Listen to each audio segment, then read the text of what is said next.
Good morning everyone, আমি Shreshtha and welcome to my channel little things. আমার ব্লগে যদি আজকে নতুন হয়ে থাকেন প্লিজ চ্যানেলকে সাবস্ক্রাইব করে নেবেন আর ভিডিওতে একটা লাইক করে দেবেন। চলুন আজকের দিনটা এবার শুরু করা যাক। সকালবেলা উঠে মাত্রই বেসিক যে স্কিন কেয়ারটা থাকে সেটা করে নিলাম, আর এটা আমার কারেন্ট ফেভারিট লিপ মাস্ক, সারাদিন আমি ইউজ করি।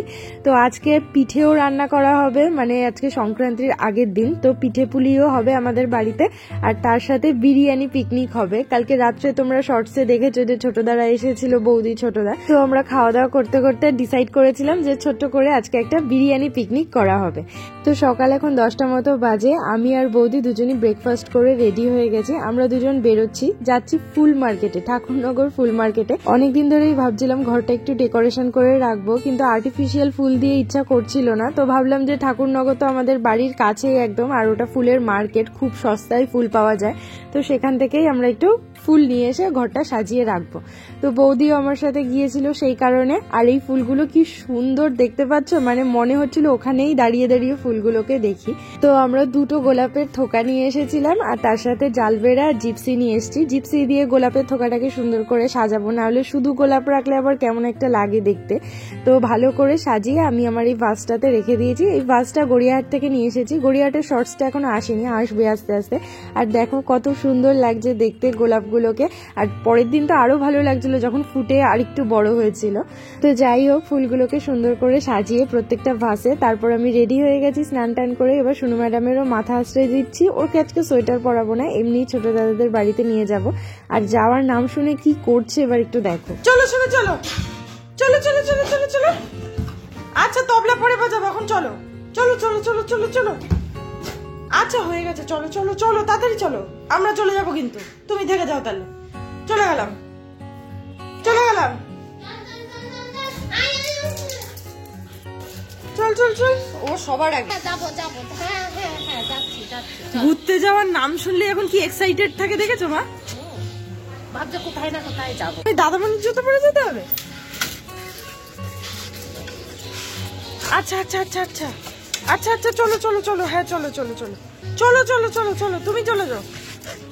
আচ্ছা আচ্ছা আচ্ছা চলো, কোলে নিতে পারবো না, হেঁটে যেতে পারলে নেবো, নাহলে কোলে নেবো না। চলো চলো চলো চলো চলো।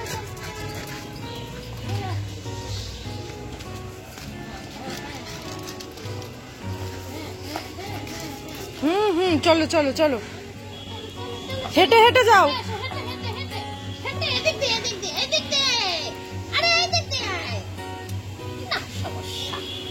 তুমি কোলে নিতে পারবে তো? মা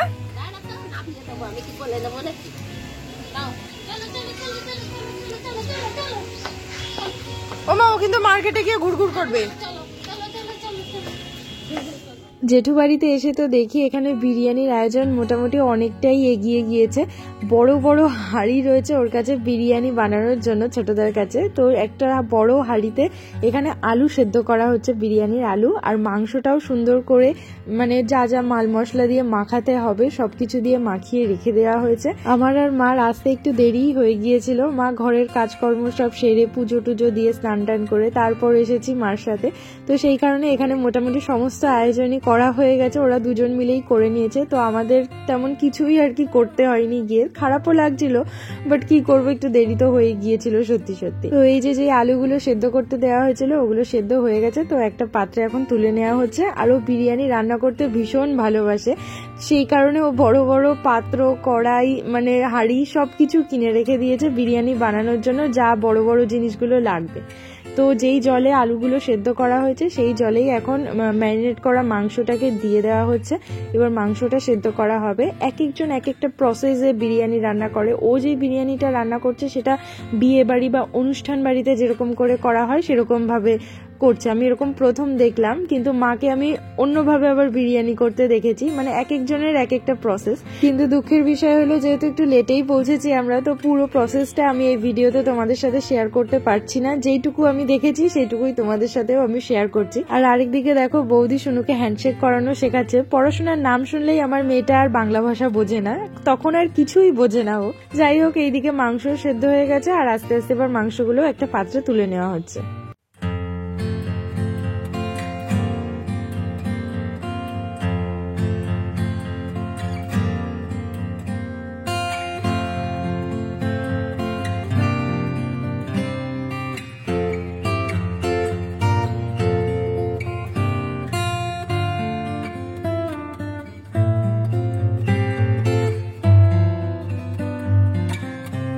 মাংসগুলো তুলে নেওয়ার পর এবার আরেকটা হাঁড়িতে ভাত বসানো হবে, সেটা একটু বড় হাঁড়ি হবে। সেই বড় হাঁড়িটা আমাকে বের করতে বলা হয়েছে, আর আমি সেই হাঁড়িটা বের করে মাথায় নিয়ে নাচানাচি শুরু করে দিয়েছি। হাঁড়িটার সাইজ ক্যামেরায় বুঝতে পারছো না তোমরা, কিন্তু বিশাল বড় সাইজের একটা হাঁড়ি, যেটা মানে বড় অনুষ্ঠানে ইউজ করা যাবে, সেটাও কিনে রেখে দিয়েছে বাড়িতে বিরিয়ানি করার জন্য। তো এখানে এই যে হাঁড়িটা নিয়ে আমি ঘোরাঘুরি করছিলাম, ওটার মধ্যে এবার চাল দিয়ে গোটা গরম মশলা দিয়ে ভাতটাকে ফোটানো হবে। মাঝে মাঝে গিয়ে আমি একটু সুনুর সাথেও সময় কাটাচ্ছিলাম, কারণ ও একা একা বসেছিল, আর আজকে সারাদিনও ওই বাড়িতেই বসেছিল। তো যাই হোক, এবার আমরা বিরিয়ানির একদম লাস্ট পর্যায়ে চলে এসেছি। এবার বেরেস্তা ভাজা হচ্ছে, ওই ওপর দিয়ে গার্নিশ করা হবে, লেয়ারিং করা হবে সেই কারণে।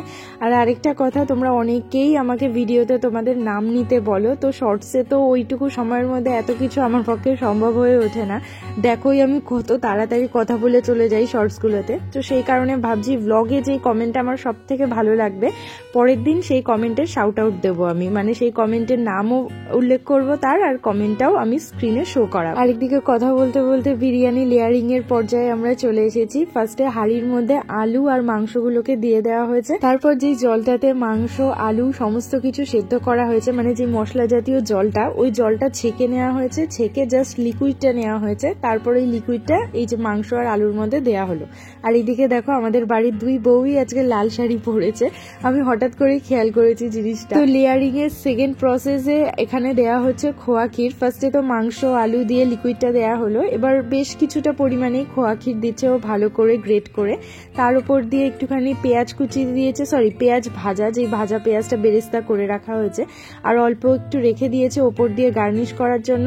তারপর বিরিয়ানি মশলা যেটা বাড়িতে বানিয়েছিল সেই মশলাটা দিয়েছে, আর হালকা করে একটু টক দই দিয়েছে, একদমই অল্প করে টক দই দিয়ে একটু নাড়াচাড়া করে নিয়েছে মাংসটা। তারপর যেই রাইসটা ঝাড়িয়ে রাখা হয়েছিল, মানে মাড় ঝাড়িয়ে রাখা হয়েছে, তো সেই রাইসটা দিয়ে দেওয়া হলো, আর এটাও সুন্দর করে হাত দিয়ে সেট করে দিচ্ছে। গরম ছিল তাও কি সুন্দর করে ও হাঁড়িতে সেট করে দিল, পুরো মানে অনুষ্ঠান বাড়ির মতোই লাগছিল, ব্যাপারটা ফিল আসছিল সেরকম। আর এই লাস্টে ওই দুধের মধ্যে যে ওই আতর, তারপর কেওড়ার জল, গোলাপ জল, ওগুলো মিশিয়ে রাখা হয়, সেটাও পুরো সুন্দর করে চতুর্দিক দিয়ে ছিটিয়ে দিল। তো কিছুক্ষণ দমে রাখার পরেই আমাদের বিরিয়ানি রেডি হয়ে গেছে। আর এখন একটুখানি ঘি দিচ্ছে, আগের প্রসেসেও ঘি দেওয়া হয়েছিল, সেই ক্লিপটা আমার কাছে আর নেই।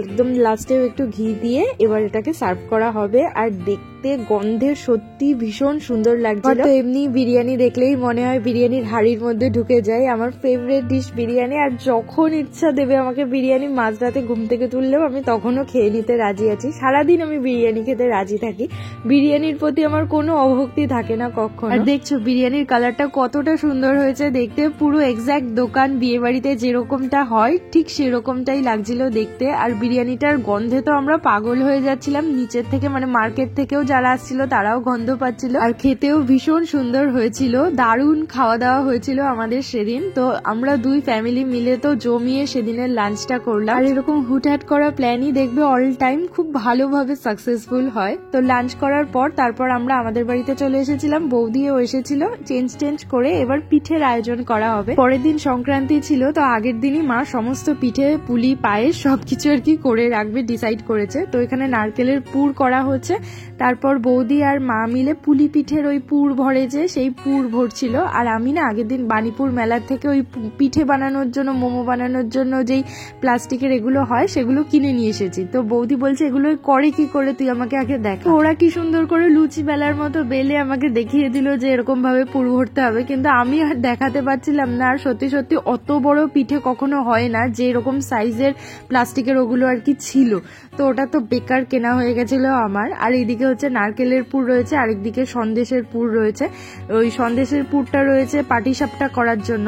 তো এইদিকে বৌদি বসে বসে পুলি পিঠেগুলো বানাচ্ছিল, আর মা পাটিসাপটার যে ব্যাটারটা হয় সেটা রেডি করছিল। আমি দু একটা পুলি পিঠে বানানোর চেষ্টা করেছিলাম, কিন্তু আমার দ্বারা এই পিঠে টিঠে খুব একটা ভালো হয় না, কিন্তু বানিয়েছিলাম দুটো। এই যে সামনের এই দুটো দেখছো, ওই দুটো আমি বানিয়েছি কোনো ডিজাইন ছাড়া, আমি জাস্ট এমনি মুড়ে দিয়েছি পিঠেগুলোকে আর কি। আর প্রচুর পুলি পিঠে বানানো হয়েছিল। আর এই কড়াইতে প্রায় এখানে 5 থেকে 6 প্যাকেট দুধ রয়েছে, তার মধ্যে এই সমস্ত পিঠেগুলো এখন যাচ্ছে, এগুলোকে ফোটানো হবে, তারপর মা পাটিসাপটা করবে।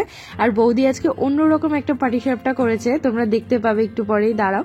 আর এখানে দেখেছো অনেক রকম ডিজাইনের পুলি পিঠে রয়েছে, কিন্তু একটা কচ্ছপ পুলি পিঠেও রয়েছে, মানে বানাতে বানাতে আমরা ইয়ার্কিও করছিলাম সবাই মিলে। তো এই যে কথা বলতে বলতে পুলি পিঠে আমাদের রেডি, ফুটে যাওয়ার পর মা সব বাটিতে বাটিতে তুলে রেখে দিচ্ছে। আর তোমরা কিন্তু অবশ্যই জানিও তোমাদের পৌষ সংক্রান্তির দিন কি কি পিঠে হয়েছে আর তোমাদের ফেভারিট পিঠে কি। আমার তো পাটিসাপটা ভীষণ ভালো লাগে, তারপরে চষি, কিন্তু চষি পিঠে করতে অনেক সময় লেগে যায় ওই চষিগুলো কাটতে আর কি, সেই কারণে ওই পিঠেটা খুব একটা হয় না। বাট বাকি এই পুলি তারপর পাটিসাপটা এগুলো আমাদের বাড়িতে প্রচুরই হয়। আর মালপোও হয়, কিন্তু মালপো আমি খুব একটা ভালোবাসি না, ওই তেলে ভাজা পিঠে আমার খুব একটা ভালো লাগে না, কিন্তু আমার দাদা মা ভীষণ ভালোবাসে ওগুলো খেতে। আর এইদিকে আমাদের পাটিসাপটা গুলো রেডি হয়ে গেছে। এবার বৌদি একটু ইউনিক টাইপের পাটিসাপটা বানানোর চেষ্টা করছে, মানে ফুড কালার দিয়ে ব্যাটারের মধ্যে এরকম জিলিপি স্টাইল করেছে, ফার্স্টে প্যানে দিয়েছে, তার উপর দিয়ে এবার পাটিসাপটার ব্যাটারটা দিয়েছে। এবার যেরকম ভাবে পাটিসাপটা বানানো হয় সেরকম ভাবেই বানানো হচ্ছে। বেশ সুন্দর লাগছিল দেখতে, আর একটু ইউনিক টাইপের লাগছিল। মাঝে মধ্যে একটু অন্যরকমও ট্রাই করা উচিত, খাবার যত আকর্ষণীয় হবে দেখতে তার খাওয়ার মজাও আলাদা হয়। তো এখানে সমস্ত পিঠে আমাদের এবার রেডি হয়ে গেছে, মা বাটিতে আলাদা করে দিয়েছিল জেঠু বাড়িতে নিয়ে যাওয়ার জন্য বৌদিকে। সব পিঠে পুলি রেডি হয়ে যাওয়ার পর আমি আর বৌদি মিলে ছবি তুলছিলাম, কারণ ভীষণ সুন্দর লাগছিল পাটিসাপটা গুলো দেখতে। আর চষি পিঠে বানানো হয়েছিল কিন্তু খুবই অল্প পরিমাণে, তো সেটা চোখে দেখা যাচ্ছিল না অতটা দুধের মধ্যে দেওয়ার পর।